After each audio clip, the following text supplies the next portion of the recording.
Bem-vindos ao Mental Chip, o canal onde o conhecimento dobra a cada informação. Então a gente viu que o Império Cristão, lá com Constantino, começou a se fraturar por dentro, com um monte de disputa. É nesse cenário que surge um novo líder, Teodósio. E ele não é qualquer um. Foi o último imperador a governar Oriente e Ocidente sob uma só coroa. Um homem devoto, firme, mas ao mesmo tempo implacável.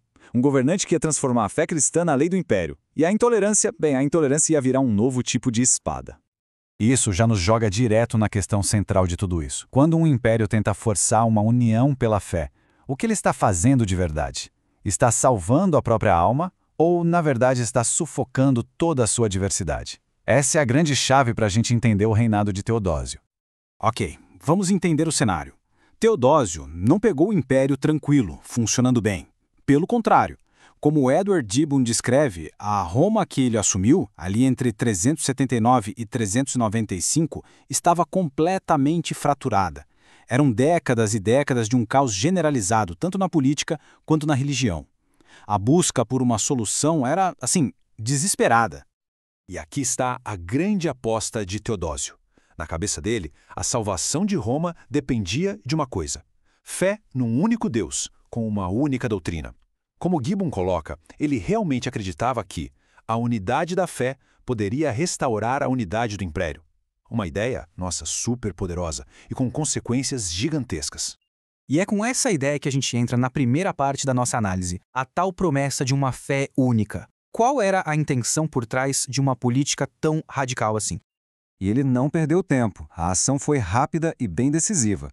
Em 380, veio o Édito de Tessalônica, que declarava o cristianismo niceno, sabe a doutrina da Santíssima Trindade, como a única religião oficial. Ponto. Logo em seguida, em 381, os templos pagãos foram fechados. E para fechar o cerco, em 393, os cultos romanos tradicionais, que eram o coração da Roma antiga, foram totalmente proibidos. Qualquer outra crença virou ilegal. O interessante aqui é a gente parar e ver o contraste. É uma virada de 180 graus. A velha Roma, que por séculos tolerou todos os deuses, era pluralista por natureza. Já a nova Roma, a de Teodósio, perseguia quem não adorasse um único Deus. A tradição dos ancestrais foi trocada, na marra, por uma doutrina imposta pelo Estado. É aquela ironia, né? A liberdade que o cristianismo tanto buscou lá nas catacumbas acabou morrendo no exato momento em que chegou ao trono. Gibbon captura peso cultural disso de um jeito ao mesmo tempo poético e brutal. Os deuses foram destituídos de seus templos, e o fogo sagrado de Vesta extinguiu-se para sempre. A chama de Vesta, gente, era a deusa do lar. Aquele fogo ardia por séculos como símbolo da eternidade de Roma, e ele se apagou. Foi o fim de uma era, de forma literal e muito, muito simbólica. Mas, claro, impor uma fé tem um preço. E isso nos leva direto para a nossa segunda sessão, o preço da intolerância. Aquela promessa de unidade virou conflito muito rápido. A reação foi imediata, claro. As elites romanas, super apegadas às tradições dos seus ancestrais, se revoltaram. Mas Teodósio, ele foi inflexível. Ordenou a destruição de centros pagãos importantíssimos, como o famoso Serapeu de Alexandria. Aquilo que antes era diversidade religiosa virou uma guerra cultural aberta. E como Gibbon bem observa, o resultado foi uma paisagem imperial completamente nova. As ruínas dos templos tornaram-se monumentos da intolerância triunfante. O império simplesmente não tinha mais espaço para o antigo espírito romano de convivência. Agora só existia uma fé, um único caminho. Só que tem um detalhe. Ao fortalecer a fé, Teodósio, talvez sem querer, acabou criando um novo poder rival. Um poder que ia ter a ousadia de desafiar o próprio trono imperial, a Igreja. Isso nos leva ao terceiro ato dessa história, a Igreja acima do trono. A ascensão de uma autoridade espiritual que, de repente, se viu acima da autoridade política. O ponto de virada acontece em Milão. Primeiro, o massacre. Tropas do Império matam milhares de pessoas em Tessalônica. Em resposta, vem o desafio. O bispo Ambrósio de Milão, uma figura poderosíssima, excomunga o imperador. E por fim, a penitência. Teodósio, o senhor do mundo, é forçado a se ajoelhar em público para se arrepender. Gibbon resume a importância desse momento de forma brilhante. O soberano do mundo inclinou-se diante do sacerdote, e o império aprendeu quem realmente mandava. Foi a primeira vez que o poder espiritual se provou superior ao poder político em Roma. Uma mudança sísmica.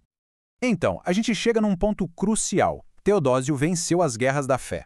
Ele conseguiu impor sua visão religiosa em todo o império. Mas, nesse processo, ele perdeu o controle do próprio império para a instituição que ele mesmo fortaleceu.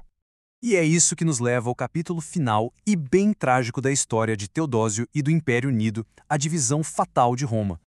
O ano é 1395 d.C. Teodósio morre, e com a morte dele morre também a última esperança de uma Roma unificada.